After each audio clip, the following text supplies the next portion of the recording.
Hello dear friends, this is Phone Support Channel. Before you start watching this video, please subscribe to the channel and give it a like. And also write your feedback in the comments if this video helps you, or if you have any questions. Thank you. In this video, I want to show and tell you how to resize the icons on your iPhone 15 or 15 Pro or 15 Pro Max. For example, I have icons set to this size. This is the default size. But if you want to change it, there is a way. To do this, you go into the settings of your iPhone. Then you go down a little bit further and select Display and Brightness. And then you go down to the bottom and click on Display Zoom. Press it. On my iPhone, it's set to default. But if you tap Larger Text and you click on Done. Click here. Wait a couple seconds, the device restarts. We go to the desktop and we see that the icons are now large.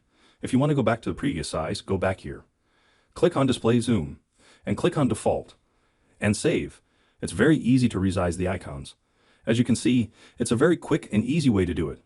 Done. Nothing complicated. If you like this video, put likes and subscribe to the channel. And also watch other useful videos on the channel. That was Phone Support. Bye bye. See you later.